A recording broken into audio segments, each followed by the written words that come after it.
నిన్న పార్టీ విస్తృత స్థాయి సమావేశంలో పవన్ కళ్యాణ్ పొత్తులపై ఒక క్లారిటీ ఇచ్చారు. సో ఇప్పుడు ఏపీలో పొత్తుల కేంద్రంగానే పొలిటికల్ హీట్ అనేది రేగుతోంది. పవన్ కళ్యాణ్ పొత్తు రాగాలతో రాజకీయ దుమారం చెలరేగుతోంది. పవన్ కళ్యాణ్ పర్టికులర్గా 3 ఆప్షన్స్ అయితే ఇచ్చేశారు. ఒకటి, జనసేన బీజేపీ కలిసి పొత్తుతో ముందుకు వెళ్ళటం. ఆ రెండు ఆల్రెడీ పొత్తుతోనే ఉన్నాయి కనుక ప్రాబ్లం లేదంటున్నారు. రెండవది, జనసేన టీడీపీ బీజేపీ 3 కలిసి పొత్తుతో ముందుకు వెళ్ళటం. మూడవది, ఒంటరిగా జనసేననే రంగంలోకి దిగటం. దీంతో పాటుగా ఆయన మరో 2 సంచలన వ్యాఖ్యలు చేశారు. ఇప్పటి వరకు తగ్గుతూ వచ్చాం, సో ఇకపై తగ్గేది లేదన్నారు. ఇప్పటి వరకు కూడా ఆయన ఒకటే అంశాన్ని నమ్ముకున్నారు, ఎక్కడ తగ్గాలో తెలిసిన వాడు గెలుస్తాడని చెప్పి ఒక సూత్రాన్ని నమ్ముకొని ఉన్నారు. అందుకే 2014లో తగ్గారు, 2019లో తగ్గారు, కానీ 2024లో మాత్రం తగ్గేదే లేదు అంటున్నారు. అట్ ద సేమ్ టైం బైబిల్లో చెప్పిన ఒక వ్యాఖ్యను కూడా ఆయన ఉదహరించారు. ఎన్ని ఎక్కువసార్లు తగ్గితే అంత హెచ్చరించబడతారో అంటూ ఒక వ్యాఖ్య కూడా చేసుకొచ్చారు. సో మొత్తంగా చూసుకుంటే పవన్ కళ్యాణ్ అయితే పొత్తుల విషయంలో చాలా క్లారిటీ ఇచ్చేశారు. Doors open. సో ఇకపై పొత్తు ఎలా ఉంటుందన్నది అటు బీజేపీ క్లారిటీ ఇవ్వాలి, లేదంటే టీడీపీ క్లారిటీ ఇవ్వాలి. కానీ 3 పార్టీలు కలిసి ఒక పొత్తు రాగంతో ముందుకు వెళ్తాయా అనే అనుమానం కలుగుతోంది ప్రజల్లో, వస్తున్న అనుమానం.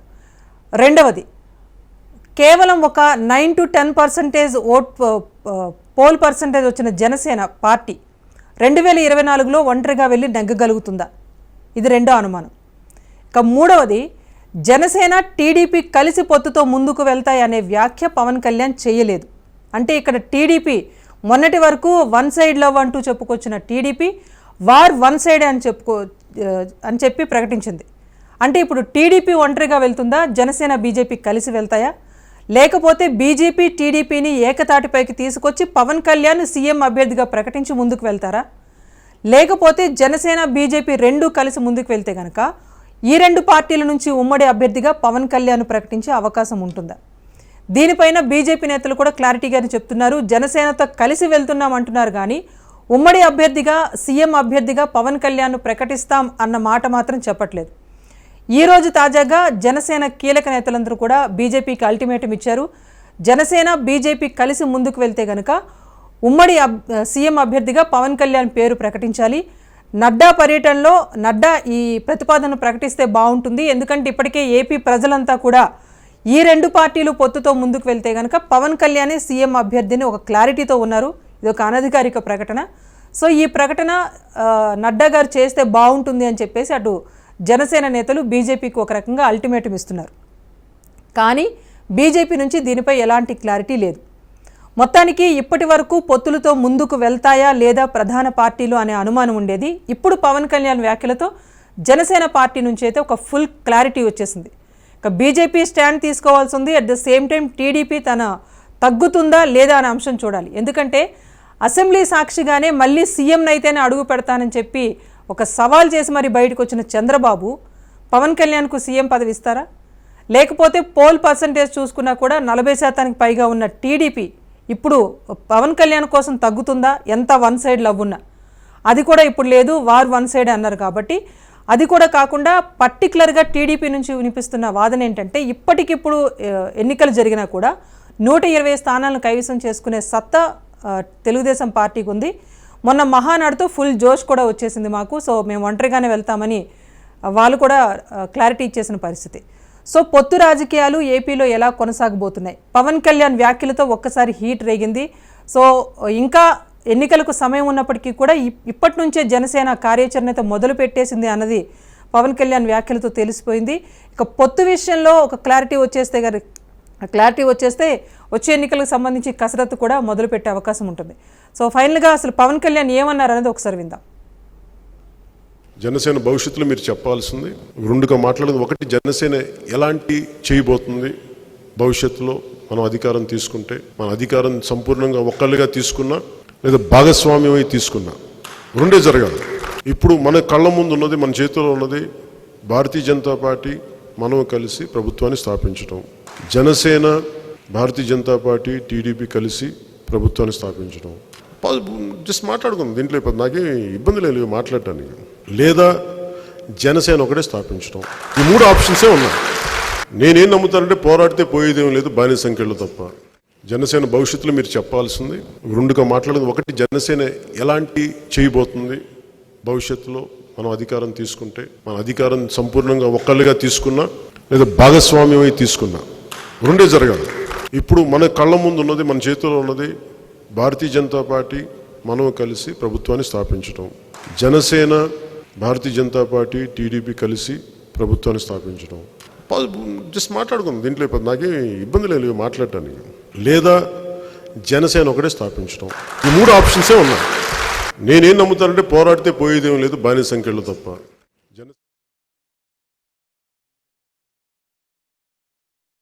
రైట్. మొత్తానికి పవన్ కళ్యాణ్ అయితే ఫుల్ క్లారిటీగా ఉన్నారు. బీజేపీతో కలిసి వెళ్ళి ప్రభుత్వాన్ని స్థాపించడం, బీజేపీ టీడీపీ రెండు పార్టీలతో కలిసి వెళ్ళి ప్రభుత్వాన్ని స్థాపించడం, లేదంటే జనసేన ఒక్కటే ప్రభుత్వాన్ని స్థాపించడం. ఆయనతో ఫుల్ క్లారిటీ ఇచ్చేశారు. ఇక ఆలోచించుకోవాల్సింది భారతీయ జనతా పార్టీ అండ్ టీడీపీ. దీంతో పాటుగా పొత్తు ఏ పార్టీతో ఉండబోతోంది, భవిష్యత్ రాజకీయాలు ఎలాంటి మార్పులు రాబోతున్నాయి, ఇలాంటి అంశాలు కూడా చర్చిద్దాం. పార్టిసిపేట్ చేస్తున్నారు జనసేన నుంచి గాది వెంకటేశ్వరరావు గారు. నమస్తే వెంకటేశ్వరరావు గారు. బీజేపీ నుంచి పూడి తిరుపతిరావు గారు ఉన్నారు. తిరుపతిరావు గారు నమస్తే అండి. టీడీపీ నుంచి మోకా ఆనంద్ సాగర్ గారు, అలాగే హనుమంత్ రెడ్డి గారు వైసీపీ నుంచి ఉన్నారు. ఆనంద్ సాగర్ గారు, హనుమంత్ రెడ్డి గారు నమస్తే అండి. వెల్కమ్ టు ద డిబేట్ అండి అందరికీ. ఎస్, జనసేన నుంచి వెంకటేశ్వరరావు గారు మీరే చెప్పండి. సో ఫుల్ క్లారిటీ అయితే ఇచ్చేశారు. డోర్స్ ఓపెన్, ఎవరు వచ్చినా పొత్తుకు ఓకే అన్నారు. ఒక్కటి, కేవలం ఒక 9% పోల్ పర్సంటేజ్ ఉన్న జనసేన అధినేత పవన్ కళ్యాణ్ ఏ ధైర్యంతో ఒంటరిగా పోరాటం చేస్తామని అంటున్నారు. వైసీపీని ఓడించడమే మా లక్ష్యం అన్నారు. మార్చి 14న ప్రభుత్వంకున్న వ్యతిరేక ఓట్లు చీలనివ్వబోమని ప్రకటన చేశారు. మరి ఇప్పుడు పొత్తుల అంశంలో కూడా క్లారిటీ ఇచ్చేశారు. దీంతోపాటు ఎక్కడా తగ్గేదే లేదు అన్నారు. టీడీపీనే తగ్గాలి అన్నారు. సో ఎలాంటి పరిణామాలు ఊహిస్తున్నారు? పవన్ కళ్యాణ్ కొన్న బలం ఏంటి? నమస్తే మేడం, మీకు అలాగే ప్యానల్లో ఉన్నటువంటి సోదరులందరికీ కూడా నమస్కారం. Good evening to Raj news viewers. మీరు చెప్పినట్లుగా అందరికి అర్థమైంది. మేము మళ్ళా రాజకీయ పార్టీలు మీరు కూర్చోబెట్టి ఇక్కడ మేము ఒకళ్ళొకళ్ళు మాట్లాడుకునే సందర్భం కాదు. కానీ ఎవరికైతే ఈ రాష్ట్రంలో అర్థం కావాలనో మా నాయకుడు మాట్లాడిన మాటలు వాళ్ళందరికీ అర్థమని, మీకు కూడా అర్థమని. కాసేపు మనం డిబేట్ సేక్ మాట్లాడుకుంటే పర్సంటేజ్ 2019లో వచ్చింది ఎంత, లేకపోతే రేపు 24లో ఎంత రాబోతుంది అనే దానికి మార్పు అనేది ఎంతకాలం కావాలండి? మార్పు అనేది ఓవర్ నైట్ కూడా మార్పు చూసిన సందర్భాలు చాలా ఉన్నాయి. మనం ఓవర్ నైట్ లో కూడా మారిపోతుంది. మార్పు అనేది పెద్ద విషయం కాదు. ఆ రోజున ఆయన ఏదో ఒక్క ఛాన్స్, నేను తండ్రి పోగొట్టుకున్న పిల్లాడిని, తల్లిని తిట్టిన పిల్లాడిని అని చెప్పిన దాని మీద జనం కన్ఫ్యూజ్ అయ్యారు. మార్పు వచ్చింది. ఆ రోజున 150 సీట్లు ఇచ్చారు. ఇవాళ రేపు ఇంకో రకంగా మార్పు అవచ్చు. పెద్ద మార్పు అనేది ఏముంది? ఆ రోజు 9% ఉంది కాబట్టి మాకు రేపు పొద్దున 24లో కావాల్సినంత పర్సంటేజ్ రాదు అని అనుకోవటం కూడా ఏం లేదు. ఖచ్చితంగా వస్తుంది. వచ్చే పరిణామాలు కనిపిస్తున్నాయి కాబట్టి మేము మాట్లాడుతున్నాం. ఇవాళ ఆ ధైర్యం ఏంటంటే ఈ రాష్ట్రాన్ని పూర్తిగా నాశనం చేశారు. అది ప్రతి ఒక్కళ్ళ విగ్రహత ఉన్నటువంటి ప్రతి ఆంధ్ర రాష్ట్ర పౌరుడికి అర్థమవుతుంది. ఇవాళ ఆంధ్ర రాష్ట్రం ఎంత అధోగతి పాలైపోయింది అనేది ఒక సామాన్యుడి దగ్గర నుంచి, ఒక రైతు దగ్గర నుంచి, ఒక చిన్న వ్యాపారస్తుడి దగ్గర నుంచి, ఒక బడా పారిశ్రామికవేత్త దాకా, ఒక చదువుకున్న కుర్రాడి దగ్గర నుంచి కొంచెం విఘ్నత ఉన్న ప్రతి ఆంధ్ర రాష్ట్ర పౌరుడికి ఇవాళ ఆంధ్ర రాష్ట్ర పరిస్థితి ఏంటని అర్థమైపోయింది. ఈ ఆంధ్ర రాష్ట్రాన్ని రక్షించుకోవాల్సిన బాధ్యత ఆంధ్ర రాష్ట్ర పౌరులుగా మా మీద ఒక పార్టీ పెట్టాం కాబట్టి మేము కూడా. సో మేము ఎంతసేపు ఉన్నా మేము చెప్తుందండి, ఆంధ్ర రాష్ట్రం బాగు చేయాలి. ఈ ఆంధ్ర రాష్ట్రం విడిపోయిన తర్వాత 2014లో కొంచెం బాగుండటం కోసం అని చెప్పి ఆ రోజున మేము బేషరతుగా వెళ్ళాము. బేషరతుగా ఎవరితో వెళ్ళాము? బీజేపీ సోదరులు మా నాయకుడిని పిలిచి మాట్లాడిన దాని మీద వాళ్ళతో మేము చేయలేము, వాళ్ళు టీడీపీతో చేయలేరు. ఆ పరిణామంలో మా నాయకుడు స్టేజ్ పంచుకున్నాడు. ఆ రోజున మేము టీడీపీతో పొత్తు పెట్టుకోలేదు, టీడీపీ కోసం వెళ్ళదు గుర్తుపెట్టుకోండి. కానీ మా నాయకుడు ఎందుకు మీద కొనుక్కున్నా అంటే ఆయన ఒక సీనియర్ పొలిటీషియన్, సీనియర్ నాయకుడు, అనుభవం ఉన్నాయని కాబట్టి విడిపోయిన రాష్ట్రం ఎవరైనా కానీ అది ఓకే. వినిపిస్తోంది, చెప్పండి. వినిపిస్తోంది వెంకటేశ్వర్ గారు, వినిపిస్తోంది, చెప్పండి. డిస్టర్బెన్స్ వస్తుంది, నా వాయిస్ వినిపిస్తుందా? వినిపిస్తోందండి, చెప్పండి. లైవ్ లో డిస్టర్బెన్స్ లేదు, చెప్పండి. ఓకే.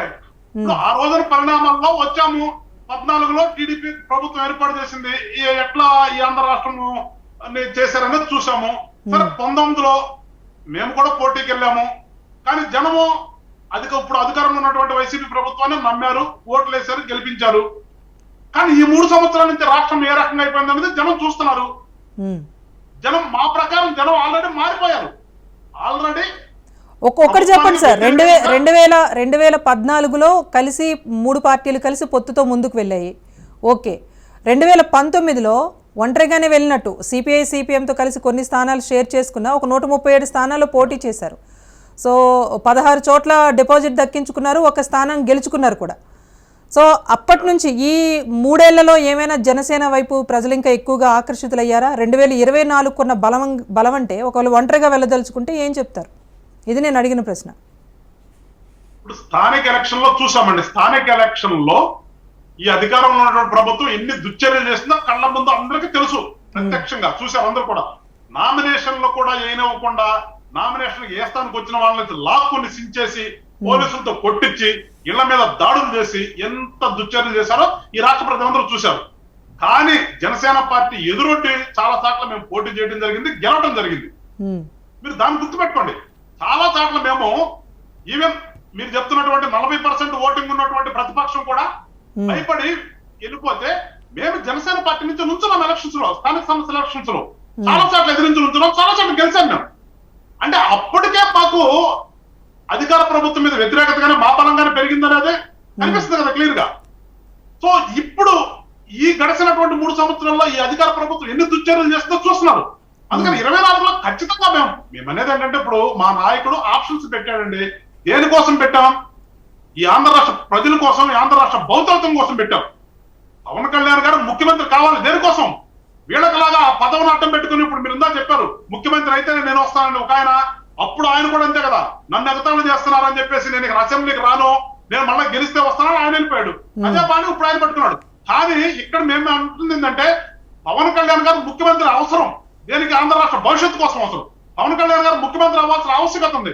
ఎందుకంటే ఈ రాష్ట్రంలో ఉన్న పౌరుల కోసం, ఈ రాష్ట్రం సంక్షేమం కోసం. అంతేగాని వాళ్ళకిలాగా 1,00,000 కోట్లు సంపాదించుకోవడానికి లేదంటే వాళ్ళని చెప్తారు ఆయన అవినీతి చేశాడు, అది కాదు మాకు. ఇక్కడ ఆంధ్ర రాష్ట్ర భవిష్యత్తు కోసం జనసేన పార్టీ అవసరం ఆంధ్ర రాష్ట్రానికి. అందుకని మాకు ఆ నమ్మకం ఉంది, జనంలో మార్పు వచ్చింది. 24లో ఖచ్చితంగా మాకు అధికారం ఇస్తారు. ఆ అధికారం కూడా మేమేమంటున్నామంటే ఇవాళ వీళ్ళు అంటే ఒకటే సార్, ముఖ్యమంత్రిగా పవన్ కళ్యాణ్ చూడాలని అభిమానులందరికీ ఉంటుంది. అవసరం ఉన్నంత మాత్రం సరిపోదు కదా, బలం కూడా ఉండాలి. ఆ స్థాయిలో 175 స్థానాల్లో పోటీ చేయగల బలం ఉండాలి, అభ్యర్థులు నిలబెట్టగల స్థాయి ఉండాలి. అవన్నీ కూడా పార్టీకి ఉన్నాయా? ఒంటరిగా అనే పదం వచ్చింది అంటే మునుపటి కన్నా ఏదో ఒక ధైర్యం ఉండాలి కదా అని చెప్పేసి నేను అడిగింది. ఓకే రైట్ సార్, మాట్లాడదాం. రైట్,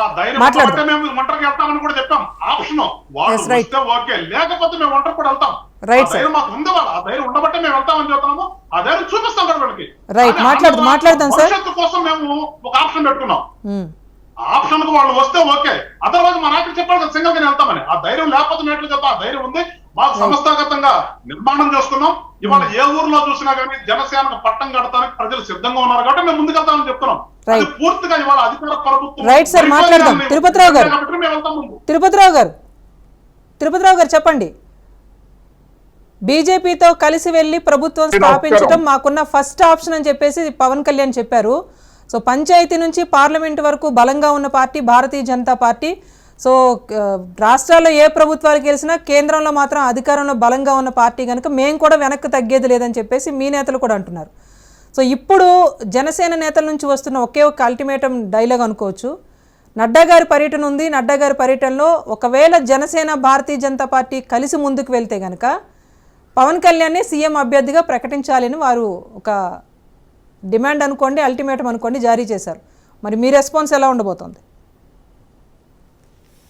అందరికీ నమస్కారం. రాజేశ్వరి గారు,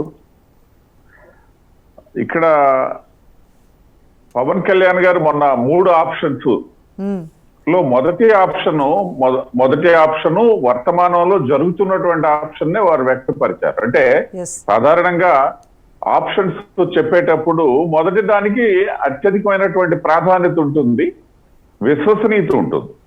వారు మొదట చెప్పింది ఏదైతే మేము 2 సంవత్సరాలుగా కలిసి ప్రయాణం సాగిస్తున్నాం, 2024 ఎన్నికల దృష్టిలో పెట్టుకొని ప్రయాణం సాగిస్తున్నాం. ఆ నేపథ్యంలో దానికే వారు మొదటి ప్రాధాన్యత ఇచ్చారని చెప్పేసి మేము భావిస్తూ రెండవ ప్రాధాన్యత చెప్పే ముందు ఇప్పుడు రాజశ్రీ గారు, ఇప్పుడు మీరు కూడా ఆడియో రికార్డు వినిపించేటప్పుడు కూడా ఏదైతే తెలుగుదేశం భారతీయ జనతా పార్టీతో కలిపి అనేటప్పుడు అక్కడ జస్ట్ అనే ఒక పదం కూడా వాడారు. మీరు అబ్జర్వ్ చేశారో లేదో తెలియదు నాకు. చెప్పండి. జస్ట్ అట్లా ఎందుకు జరగకూడదు? జస్ట్ అంటే సరే, అది మీరు స్ట్రాంగ్ గా చెప్తున్నారు కదా, మీరు వైసీపీ ఎంత సమదూరంలో ఉందో టీడీపీ అంతే సమదూరం ఉందని చెప్తున్నారు మీరు.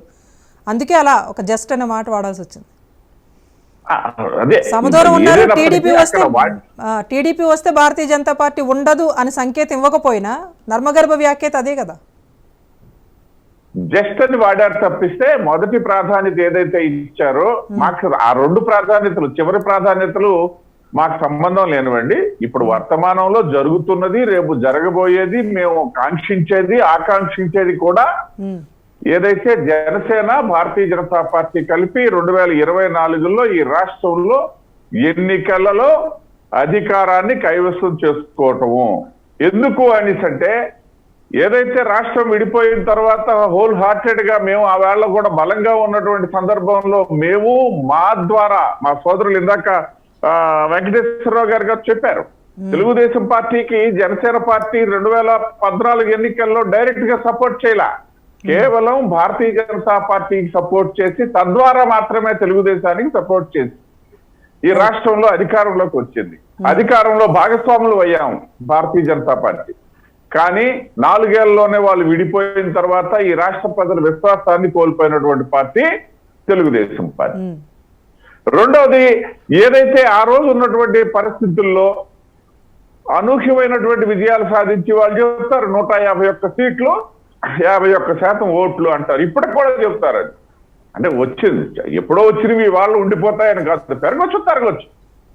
వైసీపీ వాళ్ళు మాత్రం అదే పాట పాడుతుంటారు. ఈ సీట్లతో వచ్చినటువంటి వైసీపీ ప్రభుత్వం కేవలం 3 సంవత్సరాల్లోనే ప్రజల విశ్వాసం కోల్పోయింది. ఖచ్చితంగా మేము చెప్పగలం వాళ్ళు ఉన్నటువంటి పరిస్థితుల్లో. ఎందుకని అంటే ఇటీవల కాలంలో వాళ్ళు ఏదైతే ప్రభుత్వ విజయాలను సాధించడానికి అని చెప్పేసి ఒక యాత్ర చేపడితే ఫెయిల్ అయింది, మరొక యాత్ర అని చెప్పేసి బీసీ మంత్రులతో చేపడితే అది కూడా తుస్సుమంది. కాబట్టి ఆ బస్సు యాత్ర కూడా తుస్సుమంది. ఈ నేపథ్యంలో ప్రజల నాడి చాలా క్లియర్ గా ఉంది. అటు తెలుగుదేశం ఒక అవకాశం ఇచ్చాము, వాళ్ళు వినియోగించుకోలేదు.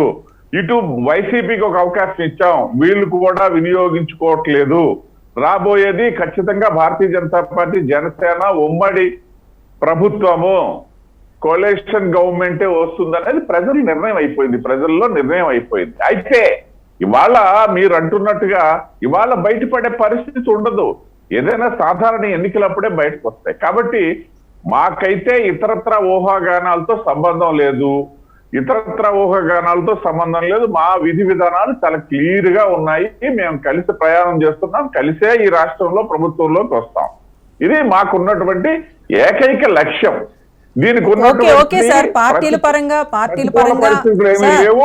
అనుకూల పరిస్థితులే ఉన్నాయి. పార్టీల పరంగా ప్రతి ఒక్కరు బలంగా ఉన్నామని చెప్తూ ఉంటారు, కాదనట్లేదు. బట్ 2019లో వచ్చిన పోల్ పర్సంటేజ్ కూడా తీసుకోవాలి కదా. గత బలాలు ఏంటనేది కూడా మనం ఒకసారి ఆలోచించుకోవాల్సిన అవసరం ఉందా లేదా. Bharatiya Janata Party 0.81%, not even 1%.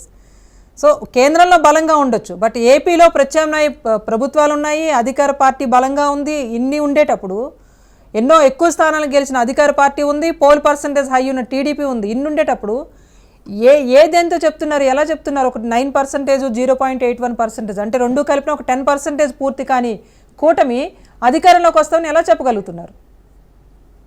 మంచి ప్రశ్న వేశారు, మంచి చర్చ. నేను దానికి అంగీకరిస్తాను, సమాధానం కూడా చెప్తాను. మీరు ఒక్కటే గుర్తుపెట్టుకోండి, ఎన్నికల్లో గత ఎన్నికల్ని ఆలోచించి రెండో ఎన్నికలకు వెళ్తే మన తెలుగుదేశం పార్టీ ఎలా అయితే ఒక్క బోర్లా పడిందో అదే విధంగా జరుగుతుంది. మీరు ఎప్పుడు పాత వాటిని ఖచ్చితంగా అదే తీసుకోవడానికి అవకాశం లేదు. మీరు అనుకున్నట్టుగా పాత సమీకరణాలు, పాత శాతాలనే మీరు తీసుకుంటామని అంటే నేను కొంచెం ముందుకెళ్ళి మీకు చెప్తాను. 2014లో జరిగినటువంటి ఎన్నికల ముందు ఈ రాష్ట్రంలో ఏ సర్వే తీసుకున్నా సరే భారతీయ జనతా పార్టీకి 20-21% ఓటు బ్యాంక్ వచ్చాయి సర్వేలు. మీకు తెలుసా విషయం. సరే, తర్వాత మేము అలయన్స్ లోకి వెళ్ళాం కాబట్టి దాన్ని పోని పక్కన పెడితే 2018లో విడిగా జరిగినటువంటి పార్లమెంట్ ఎన్నికల్లో 18% ఓట్లు 4 సీట్లు మేము ఇక్కడ సాధించాం. మరొక 7 సీట్లలో 2వ స్థానంలో నిలిచామండి రాజేశ్వరి గారు. కాబట్టి అవి కూడా తీసుకోవాలి. మీరు అనుకున్నట్టుగా గత ఎన్నికలతో అదే మీరు చెప్తున్నది 15 ఏళ్ల క్రితం, నేను మాట్లాడుతున్నది ఇప్పుడు ఒక 5 ఏళ్ల క్రితం గురించి మాట్లాడుతున్నాను. సో మీరు చెప్పిన 18%, 20% తర్వాత మరి 1% కూడా రాని స్థాయికి పడిపోయింది కదా. కంప్లీట్ చేయనివ్వండి. నాకు కంప్లీట్ చేసిన తర్వాత మీరు ప్రశ్నించండి. సో ఇది ఒకటి మన రాష్ట్రంలో ఉదాహరణ. మీరు ఊహిస్తున్నది గత ఎన్నికల్లో మీకు 0.84% వచ్చింది, ఇవాళ మీకు ఎలా వస్తుందని అడుగుతున్నారు కదా. గత 3.5 సంవత్సరాల క్రితం త్రిపుర ఎన్నికల్లో ఎలక్షన్ జరిగేటప్పుడు అంతకుముందు మాకు అక్కడ 1% కాదు 9.98% ఓటు బ్యాంక్ ఉంటే ఆ రాష్ట్రంలో అధికారాన్ని చేపట్టాం మేము. మరి దాన్ని కూడా పరిగణలోకి తీసుకోవాలి కదా. అది కూడా భారతీయ జనతా పార్టీ ఘన విజయము సత్తాయే కదా. ఒక రాష్ట్ర సమీకరణాలు వేరే రాష్ట్రంతో పోల్చడం. ఏపీ పాలిటిక్స్ అన్నిటికీ భిన్నమే. తెలంగాణ ఇరు తెలుగు రాష్ట్రాలతో పోల్చుకున్నా కూడా ఏపీలో గమనించండి పార్టీల బలాలన్నీ ఇక్కడ కూడా కనిపించవు. రాజేశ్వరి గారు దేశమే ఒక యూనిట్ గా వెళ్తున్నది భారతీయ జనతా పార్టీ. మీ వైపు నుండి మీరు అలా చూస్తారేమో కానీ మేము అన్ని రాష్ట్రాలకి, అన్ని జిల్లాలకి, అన్ని ప్రాంతాలు కూడా ఒకే విధంతో ఒకే దృక్కోణంతో మేము చూస్తాం. అవును, కేంద్రంలో అధికారం ఉన్నారు కానీ తప్పదు మీకు. అది నేను అంటుంది అది కాదు. రాష్ట్రాల సమీకరణాలు వేరే ఉంటాయి. Tripura is not comparing with AP కదా. ఎందుకు కంపేర్ చేయకూడదు? త్రిపురలో కూడా అక్కడ ఒక ప్రాంతీయ పార్టీ ఉండేది. అదే విధంగా అక్కడ ఉన్నటువంటి వాతావరణం దానికంటే ఇదే ఈజీ మాకు. ఆంధ్రప్రదేశ్ రాష్ట్రంలోనే చెప్తే వినే ప్రజలు ఉన్నారు కాబట్టి, చెప్పకపోయినా చూసి అర్థం చేసుకునే ప్రజలు ఉన్నారు కాబట్టి ఇక్కడే మా గెలుపు బాట ఖాయం అండి. ఇక్కడే మాకు. అంతేకాదు పోనీ మీరు అదేదో చెప్తున్నారు, ఇటీవలే వచ్చినటువంటి ఒక సర్వేలో కూడా మేము 28% ఏదైతే జనసేన భారతీయ జనతా పార్టీ 28% మేము ఇవాళ ఎగబాకినటువంటి సందర్భం. ఇంకా 2 సంవత్సరాలు ఉంది అధికారానికి దగ్గరలోకి వెళ్ళడానికి. అధికార పార్టీ గ్రాఫ్ పడిపోయింది, ఏదైతే తెలుగుదేశం గ్రాఫ్ అలాగే ఉండిపోయింది. సో మీకు టీడీపీతో పని లేదు, జనసేన బీజేపీ జట్టు కడతాయి, అధికారం సాధిస్తాం అంటారు. ఏమంటారు?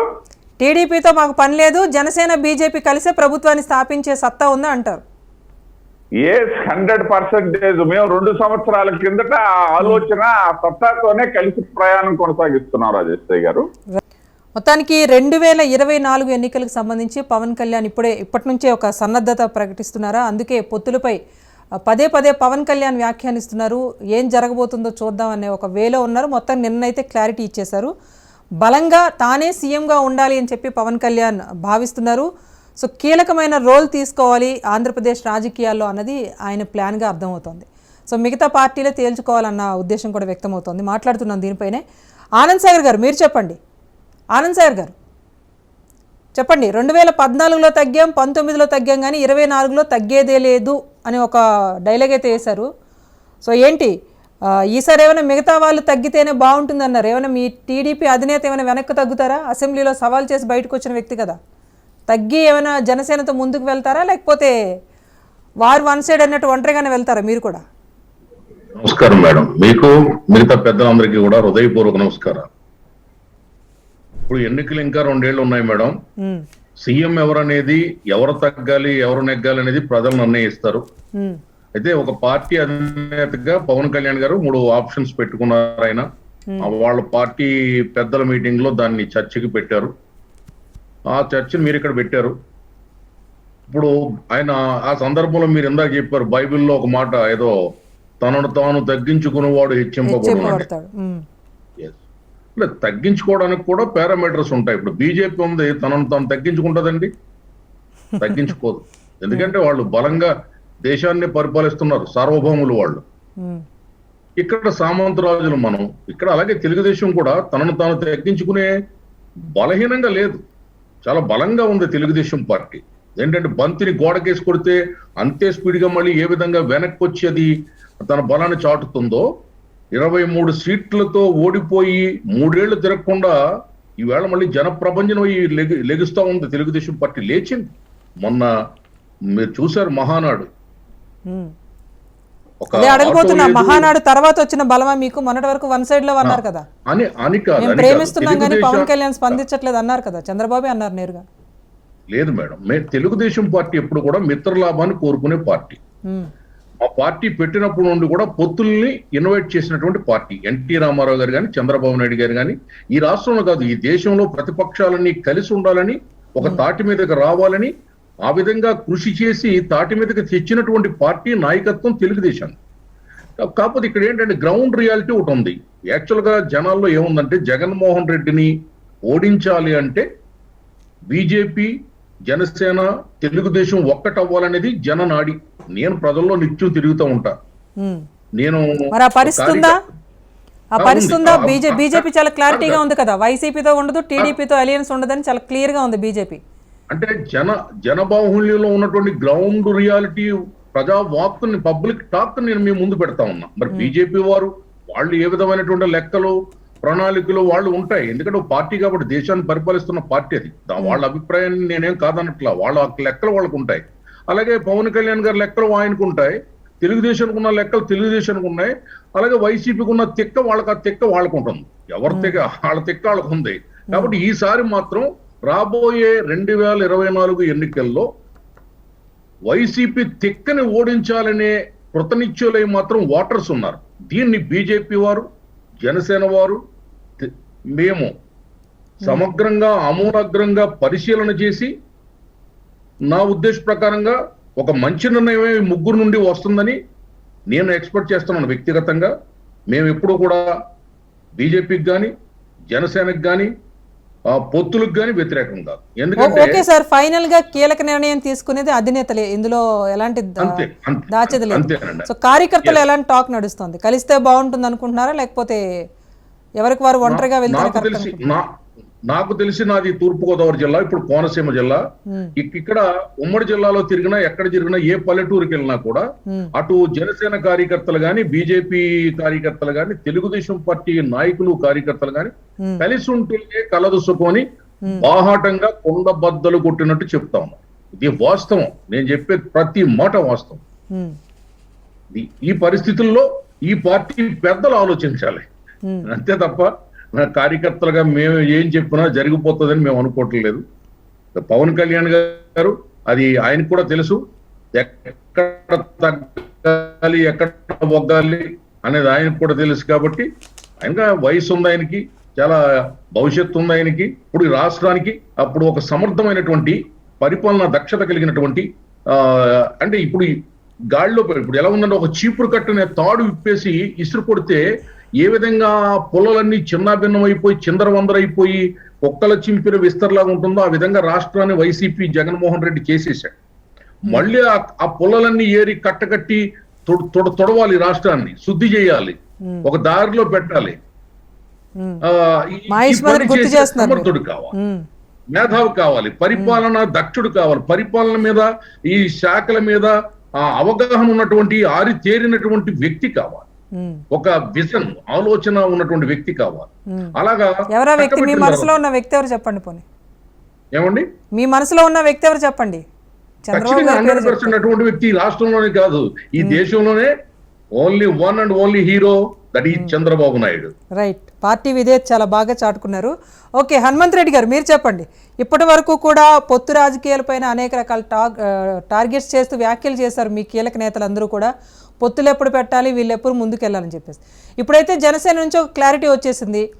గతంలో పవన్ కళ్యాణ్ని టార్గెట్గా చేసి మీరు కూడా చాలా వ్యాఖ్యలు చేశారు. చంద్రబాబును మళ్ళీ సీఎం చేయడం కోసమే పవన్ కళ్యాణ్ పార్టీ పెట్టారు అన్న రేంజ్లో కామెంట్స్ చేశారు. సో ఈరోజు మీకు ఒక ఆన్సర్ వచ్చింది అనుకుంటా పవన్ కళ్యాణ్ వ్యాఖ్యలతో. ప్రేక్షకులకు మరియు ప్యానెల్ ఉండే సభ్యులకు తమరికి అందరికి గుడ్ ఈవినింగ్ మేడం. ఇప్పుడు మీరు ఒక క్వశ్చన్ అడిగారు సార్, వాళ్ళు ఇందాక బీజేపీ నుంచి, జనసేన నుంచి, టీడీపీ నుంచి మంచి సమాధానం ఇచ్చారు. కానీ ఎవరి దగ్గర క్లారిటీ లేదు. బీజేపీ దగ్గర లేదు, జనసేన దగ్గర లేదు, టీడీపీ దగ్గర లేదు. ఏమంటారంటే వీళ్ళు 2014లో మేము కలిసి పోటీ చేశాం కాబట్టి ఆ రోజు మాకు తీర్పునిచ్చారు, మ్యాండేటరీ తీర్పు ఇచ్చారు, అప్పుడు సీఎం అయినారు. 2014లో వీళ్ళందరూ కలిసి పోటీ చేస్తే జగన్మోహన్ రెడ్డి గారు వైఎస్ఆర్ కాంగ్రెస్ పార్టీ తరఫున పోటీ చేసి 0.08% ఓట్లతో మాత్రమే ఓటమిని చవిచూసాం. ఎస్, మేము ఓటమిని చవిచూసాం. మేము ప్రజల దగ్గరికి వెళ్ళాం, ప్రజలను మేము వస్తే ఈ విధంగా చేస్తామని చెప్పాం. ప్రజల తీర్పు మేరకు 2019 ఎలక్షన్లలో చంద్రబాబు నాయుడు గారు, పవన్ కళ్యాణ్ గారు ఏ విధంగా నాటకాలు ఆడారో నిన్నటి సభలో పవన్ కళ్యాణ్ గారే చెప్పినారు. ఆ విషయాన్ని ఇంతవరకు ప్రజలకు తెలియదు. తెలిసి ఆ రోజే విడిపోయి ఎందుకు పోటీ చేశారు, ఎవరితో పవన్ కళ్యాణ్ గారు ఎవరెవరితో కలిసి పోటీ చేశారో అది నిన్నటి సభలో ఆయనే చెప్పడం జరిగింది. ఎందుకు చెప్పాడు అంటే ఆయన మాటల్లో చెప్పిన సందర్భం ఏంటంటే 2014లో తగ్గాను, 2019లో కూడా ఒక ప్రకటన ఇవ్వడం కోసం కూడా తగ్గాను. ఆ ప్రకటన ఏమిటి అంటే 2024 వరకు చంద్రబాబు గారే సీఎం గా ఉండాలని నేను కోరుకుంటున్నానే విషయం, ఆ ప్రకటనే నిన్న ఆయన చెప్పిన ప్రకటన. అంటే ఆయన చెప్పింది 2019 ఎలక్షన్ ముందర ఏదో ఒక ప్రకటన ఇచ్చానని చెప్పారు కదా, ఆ ప్రకటన మేము ప్రతిరోజు చెప్పేది. పవన్ కళ్యాణ్ గారి మనసులో ఎవరున్నారు, ఏమిటి, పవన్ కళ్యాణ్ గారి ఆలోచన ఏంటి. ఆ రోజు 2019కి వచ్చేసారు. 2014లో ఏదైతే అప్పుడు కూడా టీడీపీ తెలుగుదేశం పార్టీ కూడా ప్రతిపక్షంలో ఉన్నదే, ప్రతిపక్షంలో ఉన్నప్పుడు వచ్చిందే తప్ప అప్పుడు కాంగ్రెస్ పార్టీ అధికారంలో ఉన్నది. దాని తర్వాత జరిగిన పరిణామాల్లో టీడీపీ, బీజేపీ, జనసేన వాళ్ళు కలిసి పోటీ చేయడం జరిగింది. 2019లో విడిగా పోటీ చేయడం జరిగింది. అంటే అప్పుడు 2019లో ప్రభుత్వ వ్యతిరేక ఓటు చీలితే వైఎస్ఆర్ కాంగ్రెస్ పార్టీ చీలకుంటే ఏ విధంగా లాభపడుతుందో కాబట్టి చీలితే ఆ విధంగా అని పవన్ కళ్యాణ్ గారు ఆలోచన చేసి చంద్రబాబు నాయుడు గారికి మడుగులు ఒత్తుతూ ఆ విధంగా పనిచేశాడు కాబట్టి పవన్ కళ్యాణ్ గారిని 2 చోట్ల ఓడించడం జరిగింది ప్రజలు. ఇప్పటికి కూడా ఆయన మధ్యలో ఏమని ఉందంటే బీజేపీతో కలిసి పోటీ చేస్తే బీజేపీకి వచ్చే ఓట్ల శాతం తక్కువ, నాకు ఎంతసేపున్నా నేను కేంద్రంతో మాట్లాడి ఏదో చేయాలి, కేంద్రంతో మాట్లాడి నువ్వు కేంద్రంతో పని చేస్తా ఉంటే ఈ రాష్ట్రానికి రావాల్సిన నిధులు కానీ. హనుమంతరావు గారు, మీ వ్యాఖ్యల్లో నాకేదో కొంచెం నెగిటివిటీ కొడుతుంది. అంటే టీడీపీతో జనసేన వెళ్ళొద్దు, జనసేనకు బలం ఉందని చెప్పే ప్రయత్నం చేస్తున్నారా? టీడీపీతో వెళ్తే డేంజర్ లో పడతారని ఒక చిన్న ఇప్పుడు మీరు ఏమన్నా వ్యాఖ్య నేను పూర్తిగా వినలేదు. నేను చెప్పే పూర్తిగా మీరు అన్న మాట ఏంటంటే జనసేన టీడీపీతో వెళ్ళటం వల్ల జనం యాక్సెప్ట్ చేయలేదు, ఇప్పుడు వెళ్తే యాక్సెప్ట్ చేస్తారంటే వాళ్ళిద్దరికి ఏమైనా పుల్లలు పెట్టే ప్రయత్నం చేస్తున్నారా? వాళ్ళిద్దరు కలవకుండా? మేడం నేను చెప్పేది మీకు వాళ్ళు విడిపోయినా కలిసే ఉన్నారనే విషయం తెలియజేస్తా ఉన్నాను. వాళ్ళు ఎప్పటికి విడిపోలేదు. పవన్ కళ్యాణ్ గారు, చంద్రబాబు నాయుడు గారు ప్రజలను మభ్యపెట్టారు తప్ప అనే విషయం మీకు తెలియజేస్తాను. నా నెగిటివిటీ కాదు అది, నాకేం నెగిటివ్ ఆలోచనలు ఏం లేవు. పవన్ కళ్యాణ్ గారికి, చంద్రబాబు నాయుడు గారికి ఉన్నాయి నెగిటివ్ ఆలోచనలు, మాకు లేవు. నెగిటివ్ ఆలోచన అనట్లేదు హనుమంత్ రెడ్డి గారు. మీరేమన్నారంటే టీడీపీతో వెళ్ళటం వల్లే కాస్త పవన్ కళ్యాణ్ పట్ల కొంచెం జనానికి ఆదరణ తగ్గింది అన్నారు. సో ఇప్పుడు కూడా వెళ్ళొద్దని నేను ఆ విషయంగా చెప్పింది మేడం. జనసేన బలం ఉందని ఒప్పుకుంటున్నారా? జనసేనకు బలం ఉందా లేదని ప్రజలు నిర్ణయించారు. నేను చెప్పేది ఏమిటంటే చంద్రబాబు నాయుడు గారికి అనుకూలంగా పవన్ కళ్యాణ్ గారు ఆ రోజు పోటీ చేశారు కాబట్టి నేను చెప్పేది ఏమిటంటే చంద్రబాబు నాయుడు గారికి వ్యతిరేకంగా పోటీ చేయలేదు. 2019 ఎలక్షన్ లో చంద్రబాబు నాయుడు గారికి అనుకూలంగా మాకు ఎక్కడ ఓట్లు వస్తాయో అక్కడ పోటీ చేసి ఆ ఓట్లను ప్రభుత్వ వ్యతిరేక ఓటును చీల్చాలనే ఆలోచనలో భాగంగా పోటీ చేశారనే విషయాన్ని తెలియజేస్తా ఉన్నాను.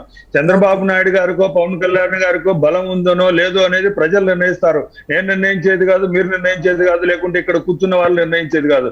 ప్రజలే ప్రభుత్వంలో కూర్చోబెట్టేది వాళ్ళే, ప్రభుత్వాన్ని దించేది వాళ్ళే. తప్పు చేస్తే మమ్మల్ని అయినా సరే ఎవరినైనా సరే ప్రజలకు ఉంది, హక్కు ఉంది. 2024 ఎలక్షన్లలో ఎవరిని గద్దెనెక్కించాలనో ఎవరిని దించాలనో ప్రజలకు అందరికీ బాగా తెలుసు. ఇప్పుడు మాట్లాడుతూ కూడా మళ్ళీ రెండోసారి క్లారిటీ ఇచ్చారు హనుమంత్ రెడ్డి గారు. మీకు తెలుసో తెలియకో క్లారిటీ ఇస్తున్నారు ఒక రకంగా. మళ్ళీ ఇప్పుడు క్లారిటీ ఇచ్చారు. 2019లో కూడా టీడీపీకి అనుకూలం అన్నారు కాబట్టే పర్సంటేజ్ తగ్గింది అంటున్నారు. ఇప్పుడు కాదని క్లారిటీ వచ్చేస్తే పర్సంటేజ్ పెరుగుతుందా? పెరగనియండి మేడం, నేనేం కాదని చెప్పట్లేదు. వాళ్ళు కలిసి పోటీ చేయండి. మేము ప్రజలకు ఆ రోజు మేము ప్రతిపక్షంలోనే ఉన్నాం. జగన్మోహన్ రెడ్డి గారు ఈ రాష్ట్రాన్ని ఏ విధంగా పరిపాలిస్తాడో ఆ రోజు రాష్ట్ర ప్రజలకు తెలియదు. 2019లో మాకు అవకాశం ఇచ్చారు. మేము ప్రభుత్వాన్ని అధికారంలోకి వచ్చిన తర్వాత ప్రజలకు ఏ విధమైన సంక్షేమ కార్యక్రమాలు చేశాము, అభివృద్ధి కార్యక్రమాలు చేశామో ఇప్పుడు ఆలోచనలు ఏ విధంగా ఉంటాయంటే, ప్రజల ఆలోచనలు జగన్మోహన్ రెడ్డి గారిని ఒక పక్కన, పవన్ కళ్యాణ్ గారిని, చంద్రబాబు నాయుడు గారిని ఏ విధంగా వీళ్ళు వస్తే ఏ విధంగా చేస్తారు, 2014 నుంచి 2019 వరకు ఏం చేశారో దాన్ని రిపీట్ చేస్తారా, లేకుంటే 2019 నుంచి 2024 వరకు జగన్మోహన్ రెడ్డి గారి పాలన బాగుందా, బేరుజు వేసుకొని ఓట్లు వేస్తారనే విషయాన్ని తెలియజేస్తా ఉన్నాను. సరే, ఫైనల్ గా మార్చెప్పండి హనుమంత్ రెడ్డి గారు. పవన్ కళ్యాణ్ గారు ఇప్పుడు 3 ఆప్షన్లు ఇచ్చారు. ఏ ఆప్షన్ తీసుకుంటే మీకు బెనిఫిట్ అనుకుంటున్నారు? మేడం, వాళ్ళు ఏ ఆప్షన్ అన్నా తీసుకోండి. మేము ప్రజలతో సత్సంబంధాలు కొనసాగిస్తూ ప్రజలతో పొత్తు పెట్టుకుంటాం తప్ప పార్టీలతో పొత్తు పెట్టుకునే పరిస్థితి మా దగ్గర లేదు. వాళ్ళు హెచ్చింపబడితే తగ్గింపబడతారో, తగ్గింపబడితే హెచ్చింపబడతారో రాష్ట్ర ప్రజలకు అందరికీ తెలుసు. జగన్మోహన్ రెడ్డి గారి ఆలోచనలు ఏంటి, పవన్ కళ్యాణ్ గారి ఆలోచనలు ఏంటి, చంద్రబాబు నాయుడు గారి ఆలోచనలు ఏంటో ఈ రాష్ట్ర ప్రజలకు అందరికీ సుపరిచితం. ఎవరిని ఏ విధంగా మోసం చేస్తే ఈ రాష్ట్ర ప్రజలను మోసం చేసి, లేకుంటే కుటుంబ సభ్యులను మోసం చేసి ఏ విధంగా బయటకు వచ్చారో, చంద్రబాబు నాయుడు గారి ఆలోచనలు ఏ విధంగా ఉంటాయో, చంద్రబాబు నాయుడు గారు పరిపాలిస్తున్నప్పుడు ప్రజల్ని ఏ విధంగా చూస్తారో, ప్రజలను నేను సీఎం గా ఉన్నప్పుడు నేను ఇచ్చే రోడ్ల మీద, నేను ఇచ్చే పింఛన్ల మీద బతుకుతున్న మీరు నాకు ఓట్లేక ఎవరికి ఓట్లేస్తారని అడిగిన ఘనత చంద్రబాబు నాయుడు గారిది. జగన్మోహన్ రెడ్డి గారు నిన్న సభలో ముఖ్యమంత్రి వర్యులు జగన్మోహన్ రెడ్డి గారు మాట్లాడుతూ, నేను మంచి చేస్తేనే నాకు మళ్ళా ఓటేయండి, నేను చెడు చేస్తే మీరు నాకు ఓటే వేయద్దు, మీరు నన్నైనా తిరస్కరించవచ్చు అని చెప్పడం జరిగింది. అలా చెప్పిన ఏకైక నేత జగన్మోహన్ రెడ్డి గారు. 2024 ఎలక్షన్లలో నేను ఇప్పుడు చెప్తా ఉన్నాను, పవన్ కళ్యాణ్ గారు, చంద్రబాబు నాయుడు గారు, బీజేపీ పార్టీ ముగ్గురు కలిసి పోటీ చేసిన ఈ రాష్ట్రంలో 2024లో మళ్ళీ అధికారంలోకి వచ్చేది జగన్మోహన్ రెడ్డి గారే. మేమేమి అహంకారంతోనే ఇంకొకటో చెప్పలేదు. ప్రజల యొక్క సత్సంబంధాలను కొనసాగిస్తూ ప్రజల దగ్గరికి పాలన తీసుకెళ్లి ప్రజల యొక్క సుపరిచితంగా ప్రజలకు మేలు చేస్తున్నాం కాబట్టి మమ్మల్ని జగన్మోహన్ రెడ్డి గారిని ఎన్నుకుంటారని ఈ విషయంగా చెప్తా ఉన్నాను. రైట్. మొత్తానికి పొత్తుల రాజకీయం పైన ఒక ఫుల్ స్టాప్ పడింది అనుకున్న సమయంలోనే మళ్ళీ పవన్ కళ్యాణ్ చేసిన వ్యాఖ్యలతో మళ్ళీ ఈ వ్యవహారం మళ్ళీ ఇప్పుడు తెర మీదకి వచ్చింది. సో పవన్ కళ్యాణ్ ముందున్న 3 ఆప్షన్లు ఆయన క్లారిటీ ఇచ్చేశారు. సో ఎలా ఉండబోతోంది, పొత్తులతో ఎలా ముందుకు వెళ్తారు అన్నదే ఇప్పుడు ఇంపార్టెంట్గా మారింది. వెంకటేశ్వరరావు గారు, ఒకటి చెప్పండి. మొత్తానికి పవన్ కళ్యాణ్ అయితే సర్కారు ఏర్పాటే మా లక్ష్యం అని చెప్పేశారు. వీలైతే సీఎం అభ్యర్థిగా తానే పోటీ చేస్తాను, ఎంతమందైనా తగ్గండి తప్పిస్తే నేను తగ్గేది లేదని చాలా క్లియర్గా చెప్పేశారు. ఒకటి చెప్పండి, పవన్ కళ్యాణ్ మధ్యలో ఇటు బీజేపీ టీడీపీని కలిపి ముందుకు తీసుకువెళ్లాలని ఏమైనా ప్రయత్నం చేసే ఆలోచన ఉందంటారా? ఈ రాష్ట్ర భవిష్యత్తు కోసం మా నాయకుడు మాట్లాడిన మాటలు అవి. వాళ్ళిద్దరిని కలిపి తీసుకెళ్లాల ఆలోచన నాయకుడి మధ్యలో ఉందా లేదనేది మేమైతే ప్రస్తుతం చెప్పలేని పరిస్థితి. మేము చెప్పేది కదా, అది మా నాయకుడు చూసుకునేది. మా నాయకుడు స్పష్టంగా చెప్పాడు. మీరు ఒకటి గమనించండి, మేము ప్రస్తుతం బీజేపీ వాళ్ళతో సేల్ అవుతూ ఉన్నాం, బీజేపీతో ఉన్నాం. ఆ విధంగానే రాష్ట్ర ఎలక్షన్కి వెళ్తామని కూడా మా నాయకుడు చెప్పాడు.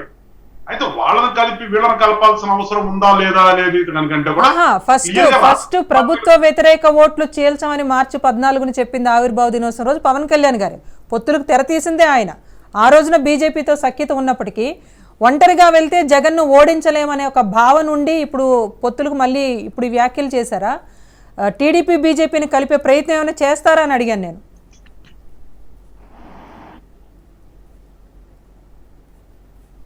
వెంకటేశ్వరరావు గారు,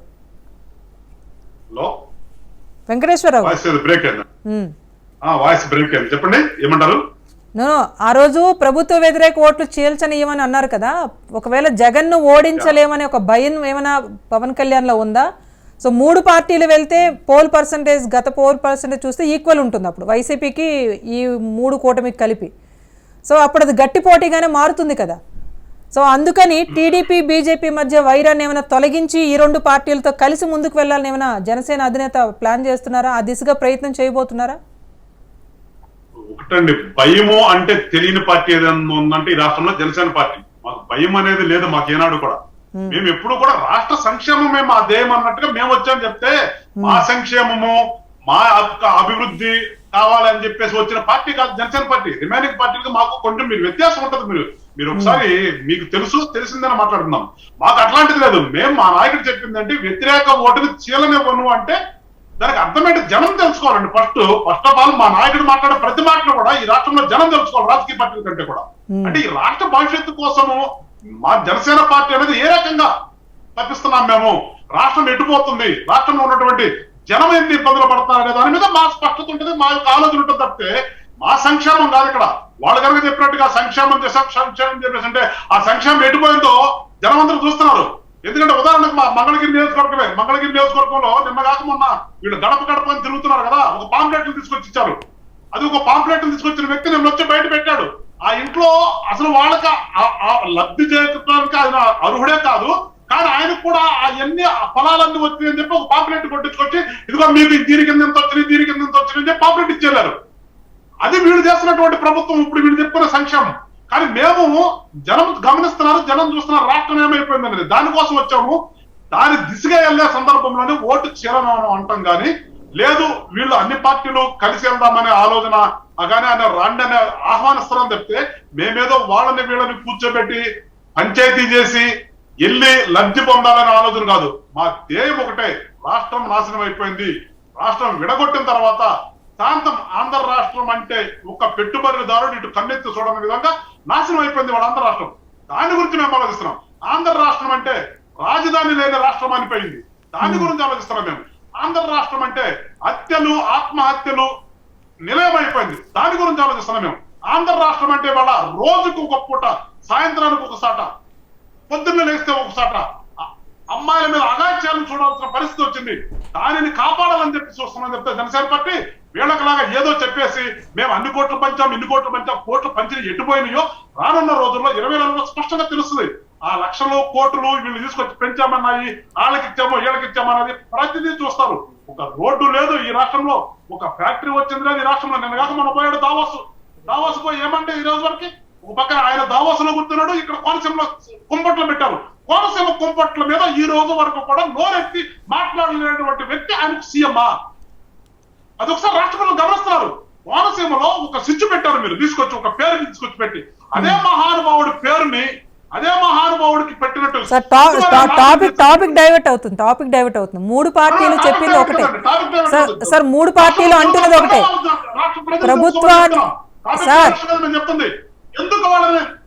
ప్రభుత్వంపై వ్యతిరేకత ఉంది, ఆ వ్యతిరేకతను క్యాష్ చేసుకోవడమే మాకు ఇంపార్టెంట్ అనేది మూడు పార్టీలు కూడా చెప్తున్న మాటే, కాదనట్లేదు. సో వ్యతిరేకత ఉందా లేదా అనేది ఎలక్షన్ వరకు వెళ్తే అప్పుడు తెలిసిపోతుంది. ఈ ఘటనపై స్పందించాలని అది ప్రభుత్వ బాధ్యత, దాన్ని బట్టి ప్రజా తీర్పు ఉంటుంది, అందులో సందేహం ఏం లేదు. ఎస్ తిరుపతిరావు గారు మీరు చెప్పండి. ఎస్ తిరుపతిరావు గారు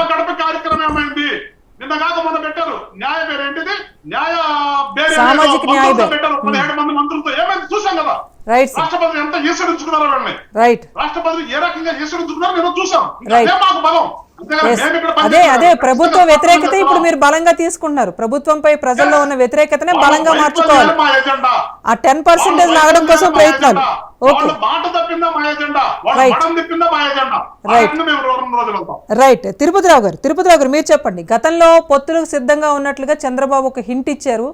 సో ఆ తర్వాత ఎప్పుడైతే సోము వీర్రాజు గారు స్ట్రాంగ్గా అసలు టీడీపీ ప్రతిపాదన మేము ససేమిరాని క్లారిటీ ఇచ్చేశారో, దెన్ చంద్రబాబు గారు టర్న్ తీసుకున్నారు, వార్ వన్ సైడ్ అని చెప్పేసి క్లారిటీ ఇచ్చేశారు. ఒకవేళ ఇప్పుడు ఇంకా సమయం ఉంది కాబట్టి, 2 ఏళ్ల సమయం ఉంది కాబట్టి, ఏవైనా భవిష్యత్ పరిణామాలు మారో లేకపోతే దగ్గర పడుతున్న కొద్దీ ఏవైనా కాస్త ఆలోచనలు వెనక్కి తీసుకొని అయినా సరే అన్ని పార్టీలు ప్రతిపాదన వెనక్కి తీసుకొని కలిసి ముందడుగు వేసే ఆలోచన ఏమైనా చేసే దిశగా వెళ్తారా మూడు పార్టీలు కూడా? ఖచ్చితంగా అది అసంభవం. ఎందుకు అనేసి అంటే దానికి విశ్లేషణతో నేను ఇస్తాను. ఇప్పుడు పవన్ కళ్యాణ్ గారు మాట్లాడుతూ సర్కారు ఏర్పాటు లక్ష్యము అన్నారు. సర్కారు పవన్ కళ్యాణ్ గారు ముఖ్యమంత్రిగా రావడమే దాని తాలూకా పరమార్థం అని చెప్పేసి వారు చెప్పారు. సరే, ముఖ్యమంత్రి అభ్యర్థిగా భారతీయ జనతా పార్టీ ప్రకటిస్తుందా లేకపోతే భారతీయ జనతా పార్టీ రేపు ప్రకటిస్తుందా, ఇవన్నీ కూడా ఊహాగానాలు. దీనికి సిస్టమ్ అంటూ వేరేగా ఉంటుంది. మాది జాతీయ పార్టీ కాబట్టి జాతీయ స్థాయిలో నిర్ణయాలు జరుగుతాయి. పవన్ కళ్యాణ్ గారు కూడా చాలా సందర్భాల్లో చెప్పారు, నాకు రాష్ట్ర నాయకత్వంతో కంటే జాతీయ నాయకత్వం మోడీ గారితోనే అమిత్ షా గారితోనే చాలా ఎక్కువ పరిచయాలు ఉన్నాయని చెప్పేసి కూడా. ఆ నేపథ్యంలో వారు అక్కడ ఏది కావాలంటే అది అక్కడ మాట్లాడుకుంటారు, ఏది చేయాలంటే వాళ్ళు అది చేస్తారు, అది అంశం వేరైతే సర్కారు ఏర్పాటు పవన్ కళ్యాణ్ గారు లక్ష్యం అయ్యేటప్పుడు తెలుగుదేశం పార్టీ కలిసి వస్తే వాళ్ళు మొన్న ఏదైతే చాలా కాలం తర్వాత కార్యక్రమం చేస్తే జనరల్ గా వాళ్ళ కార్యకర్తలు ఉత్సాహం ఉంటది. మేమంటే ఎప్పుడు ప్రజాక్షేత్రంలో ఉన్నాం కాబట్టి వాళ్ళు అందులోకి అది ఆవిర్భావ దినోత్సవంగా వాళ్ళు చేసుకున్నటువంటి కార్యక్రమం ఏదైతే మనకు జరిగినటువంటి కార్యక్రమం, దాని ఉత్సాహం చూసి వాళ్ళు ఏమంటున్నారు, ఇప్పుడు మాకు అసలు ఎవరితోనే పని లేదన్నట్టుగానే వాళ్ళు వ్యవహరిస్తున్నారు వాళ్ళు. కాబట్టి అంటే అది ఆ నేపథ్యంలో పవన్ కళ్యాణ్ గారిని సీఎం అభ్యర్థిగా వారు ఒప్పుకునే పరిస్థితి లేదు. వారు ఒప్పుకోని సందర్భంలో ఖచ్చితంగా మళ్ళీ 3 పార్టీలు కలిసే ప్రస్తావనే లేదు. కాబట్టి ఖచ్చితంగా మా తాలూకా విధి విధానం ఏంటనేసి అంటే మేము కట్టుబడి ఉన్నాము. ఏదైతే జనసేనతో 2 సంవత్సరాలుగా ప్రయాణం సాగిస్తున్నామో 24 వరకు కొనసాగిస్తాం. 24 ఒక క్లారిటీ ఇచ్చేసారు. ఇంకో క్లారిటీ ఇచ్చేసండి. ఒక క్లారిటీ ఇచ్చేసారు, కలవడం అసంభవం క్లారిటీ ఇచ్చారు. సీఎం అభ్యర్థిగా ఎవరిని అనౌన్స్ చేస్తారు? నేను అదే చెప్తాను, అది కూడా చెప్పేశాను. అది కూడా క్లారిటీ. సీఎం మేము ఉత్తరప్రదేశ్ లాంటి అంటే 5 రాష్ట్రాలతో సమానమైనటువంటి ఉత్తరప్రదేశ్ లో మా భావి భారత నాకు అంత ల్యాగ్ ఆన్సర్ వద్దు తిరుపతిరావు గారు, అంత ల్యాగ్ వద్దు నాకు. సీఎం అభ్యర్థిగా ఉమ్మడి బీజేపీ జనసేన నుంచి ఉమ్మడి అభ్యర్థిగా పవన్ కళ్యాణ్ సీఎం అభ్యర్థిగా ప్రకటించడానికి ఉన్న అవకాశం ఉందా లేదా? అది ఆన్సర్ డైరెక్ట్ చెప్పండి. వినాలి. అక్కడ మా భావి భారత ప్రధాన అభ్యర్థి యోగి గారినే ఎలక్షన్ తర్వాత ప్రకటించాం మేము. కాబట్టి మాకంటూ అంత ఆతృత గాని అంత ఇది గాని ఏమి ఉండదు. ఒకవేళ అదేమన్నా ఉంటే పవన్ కళ్యాణ్ గారు చెప్పారు అన్నారు కదా, వారి అధిష్టానంతో మోడీ గారితో అమిత్ షా గారితో నడ్డా గారితో వారికి ఉన్నటువంటి సత్సంబంధాలు అది ఆ స్థాయిలోనే నిర్ణయింపబడతాయి, మా స్థాయి కాదు అది. రెండోది, అధికార పార్టీ ఒక మంచి పదజాలాన్ని ఉపయోగించారు సోదరులు. మాకేమో అహంకారం లేదు అని చెప్పేసి, అధికారం వస్తుందన్న అహంకారం లేదు అని చెప్పేసి. కానీ ఒకటి మాత్రం ఉంది, వాళ్ళకి మేకపోతు గాంభీర్యాన్ని ప్రదర్శిస్తున్నారు. అధికార పార్టీ ఖచ్చితంగా మేకపోతు గాంభీర్యాన్ని ప్రదర్శిస్తుంది. అంతకు మించి వాళ్ళకి అహంకారం అయితే ఏమీ లేదు, అది అంగీకరించవచ్చు. మూడోది మా ఆనంద్ సాగర్ గారు చెప్తూ మేము మిత్రపక్షాలుగా ఉన్నాము, మిత్ర లాభమే జరిగింది అని చెప్పుకొచ్చారు. మరి ఆ వాళ్ళకైతే లాభం జరిగింది కానీ మాకైతే మిత్ర నష్టమే జరిగింది. కాబట్టి ఇవాళ కూడా భారతీయ జనతా పార్టీ ఏ కార్యకర్త కూడా మళ్ళీ తెలుగుదేశంతో కలిసి ప్రయాణం సాగించాలనేసి అంటే భయపడే పరిస్థితి వచ్చేసింది. కాబట్టి ఆ నేపథ్యంలో చూసినా సరే మేము జనసేనతో కలిసే ప్రయాణం సాగిస్తాం తప్పిస్తే వేరే ఆల్టర్నేటివ్ అనేది మాకు అవసరం లేదు, అది సైతం కూడా కాదండి. క్లియర్. ఆనంద్ సార్ గారు చెప్పండి. సో ఇతర లాభం కోరుకునే పార్టీ తెలుగుదేశం అని చెప్పాను సార్ తిరుపతిరావు గారు. వార్ వన్ సైడ్ అన్నారు, ఇక మీరు వన్ సైడ్ ఉండే పరిస్థితి వచ్చేటట్టుగా ఉంది. అదే ఆ లాభం మీకు అనుకూడింది కదా, మీరు 4 మంత్రులు తీసుకున్నారు, ఎంపీలు తీసుకున్నారు, అన్ని రాజేశ్వరి గారు అన్నట్టు 86.86 వచ్చాం అనమాట. మీ సోమవీర్రాజు గారు ఎమ్మెల్సీ అయ్యారు, ఎగతాళి కాదు సార్. హనుమంత్ రెడ్డి గారు అన్నారు టీడీపీతో ఎవరు వెళ్ళినా ఆ పార్టీకి నష్టం అనేది ఆయన ఒప్పుకున్న మాట. ఇంకో మాట కూడా చెప్పారు మేడం, మీరు అది ప్రస్తావించలేదు. అది ఏంటంటే బీజేపీ కూడా ఎప్పుడు నేనే పవన్ కళ్యాణ్ ముఖ్యమంత్రి క్యాండిడేట్ అని కూడా చెప్పలేదు, నాకు ఎప్పుడు నాతో ఎప్పుడు అనలేదు అని చెప్పారు ఆయన. మరి ముందుగా వాళ్ళు ఆల్రెడీ పొత్తులో ఉన్నారు కాబట్టి, మైత్రి బంధంలో ఉన్నారు కాబట్టి అసలు బీజేపీ జనసేన వాళ్ళిద్దరూ ఉమ్మడి ముఖ్యమంత్రి అభ్యర్థి ఎవరో వాళ్ళు చెప్పాలన్నటువంటి క్లారిటీ ఇచ్చారు కదా, ముందుగా అనౌన్స్ చేయము, రిజల్ట్స్ వచ్చాక అనౌన్స్ చేస్తా ఉన్నారు. ముందు నుంచి తిరుపతిరావు గారు చెప్పారు, కానీ పవన్ కళ్యాణ్ గారు అయితే చేంజ్ చెప్పారు. ఇప్పటి వరకు బీజేపీ కూడా పవన్ కళ్యాణ్ సీఎం క్యాండిడేట్ చెప్పదని చెప్పారు. అంటే అక్కడ వాళ్ళిద్దరి మధ్య కూడా గ్యాప్ ఉన్నట్టుగా అర్థం అవుతుంది. లేదు ఆయన క్లారిటీ చెప్పారు, కేంద్ర నాయకత్వంతో మాట్లాడుకొని పవన్ కళ్యాణ్ గారు ఒప్పించుకోగలిగితే he will be the CM అని. ఇంకా కాబట్టి ఆ విధంగా బీజేపీ అధిష్టాన వర్గం దగ్గర నుండి ఆ క్లారిటీ ఇంకా రాలేదు. కాబట్టి రాష్ట్రంలో ఇంకా ఈ పొత్తుల వ్యవహారం తేలే వ్యవహారం కాదు, దీనికి టైం పడుతుంది. ఆ ఎన్నికల దగ్గరలోనే ఈ పొత్తుల వ్యవహారం తేలుతుంది, ముఖ్యమంత్రి అభ్యర్థి ఎవరనేది తేలుతుంది, పొత్తులు కనుక కుదిరితే. ఈ లోపల ప్రభుత్వంపై వ్యతిరేకత పెంచే ప్రయత్నం చేస్తారు. ఏం మేడం? ఈ లోపల ప్రభుత్వంపై మరింత వ్యతిరేకత పెంచే ప్రయత్నం చేస్తారు. మనం పెంచక్కర్లేదు, మనం వాళ్ళే పెంచుకుంటున్నారు. ప్రభుత్వమే పెంచుకుంటుంది, ప్రజల్లో వ్యతిరేకత. మేము పెంచేది మీరు పెంచేది ఏం లేదు అసలు. ఓకే దారుణంగా వాళ్ళ గొయ్యి తీసుకుని రేపు సమాధి అవడానికి జీవ సమాధి కట్టుకుంటున్నారు వాళ్ళు సిద్ధం. కాబట్టి ఇక వైసీపీ శకం ముగిసిపోయింది. వన్ ఛాన్స్ ముచ్చట ముగిసిపోయింది. దానికి మళ్ళీ ఇక్కడ పుట్టి ఇక్కడ మళ్ళీ బ్రతికి బట్టగట్టే అవకాశాలు ఈ యుగంలో లేవు. కాబట్టి దాని గురించి ఎవరు భయపడలేదు. కానీ ఇక్కడ మిత్రులుగా ఉన్న ప్రతిపక్షంలో ఉన్నటువంటి రాష్ట్రంలో బీజేపీ గాని, పవన్ కళ్యాణ్ గారు గాని, తెలుగుదేశం పార్టీ గాని కలిస్తే ఇంకా మంచిదనే అభిప్రాయం ప్రజల్లో ఉంది. కాబట్టి ఇంకా టైం కూడా ఉంది. కాబట్టి ఈ పార్టీల అధినాయకత్వం ఆలోచన జరుగుతుంది. కాబట్టి మేధోమదనం జరుగుతుంది. కాబట్టి ఒక మంచి అవుట్పుట్ వస్తుందని మేము ఆశిస్తున్నాం. సో మొత్తానికి పొత్తులపై ఇంకా సమయం కావాలి మీకు, మరి కొంత సమయం తీసుకుంటారు, క్లారిటీ ఇస్తారు ఆ తర్వాత. కావాలి, రైట్, అన్ని పార్టీలకి కావాలి మేడం. ఈ రోజుకి ఈ రోజు తేలదు కదా. పవన్ కళ్యాణ్ గారు కూడా 3 ఆప్షన్స్ అని చెప్పి అక్కడతో కట్ చేశారు మ్యాటర్. అంటే there is a prolonged process కదా మేడం. అంటే ఒక క్లారిటీ వస్తే ముందుకెళ్దామని అటు ప్రభుత్వం అధికార పక్షం చూస్తోంది. సో పొత్తులపై ఇంకాస్త జాప్యం తీసుకుంటారు. ఎలక్షన్ ముందు వరకు కూడా ఇదే ఒక అనాలిసిస్ అనేది కొనసాగుతుంది పొత్తుల మీద, అంతేనా? నిరంతర ప్రక్రియ మేడం. ఇది రాత్రికి రాత్రే తెమిలే సమస్య కాదు, తేల్చే వ్యవహారం కాదు. దీనికి సమయం ఆసన్నమైనప్పుడు సరైనటువంటి నిర్ణయం మా పార్టీ అధినాయకులు చంద్రబాబు నాయుడు గారు తీసుకుంటారు. ఆ విధంగా ఆ పార్టీ నాయకులతో కూడా మాట్లాడతారు. Right, thank you Anand sir గారు. ఆనంద్ సార్ గారు, హనుమంత్ రెడ్డి గారు, తిరుపతిరావు గారు, వెంకటేశ్వర గారు, థ్యాంక్ యూ సో మచ్ అండి డిస్కషన్లో పార్టిసిపేట్ చేసినందుకు. Thank you. సో మొత్తానికి పవన్ కళ్యాణ్ వ్యాఖ్యలతో మళ్ళీ తెరపైకి పొత్తుల వ్యవహారం వచ్చింది. మొత్తానికి పవన్ ప్రతిపాదనకు టీడీపీ, బీజేపీ సరే అంటాయో లేదో చూడాలి. ఎందుకంటే ఆప్షన్ 1గా బీజేపీతో కలిసే ఉన్నాం, అలాగే వెళ్తామని చెప్పారు. ఆప్షన్ 2 కింద 3 పార్టీల పొత్తు అన్నారు. ఆప్షన్ 3 కింద ఒంటరిగానే బరిలోకి దిగుతామన్నారు. మూడవది ఆప్షన్ లేక చెప్పిన మాటనా, లేకపోతే నిజంగానే జనసేన బలంగా ప్రజల్లోకి వెళ్ళగలుగుతుందా అనే అనుమానం అయితే వ్యక్తమవుతోంది. అటు టీడీపీ తరపున పవన్ కళ్యాణ్ నాయకత్వాన్ని చంద్రబాబు అంగీకరిస్తారా, బీజేపీ తరపున సోము వీర్రాజు అంగీకరిస్తారా, సీఎం క్యాండిడేట్గా కాకపోతే కనుక పొత్తులకు అసలు పవన్ కళ్యాణ్ ఒప్పుకుంటారా లేదా, వీటన్నింటికీ ఆన్సర్ మాత్రం భవిష్యత్ పరిణామాలే చెప్పాలి. ఇది ఇప్పటి వరకున్న అప్డేట్. చూస్తూనే ఉండండి రాజ్ న్యూస్.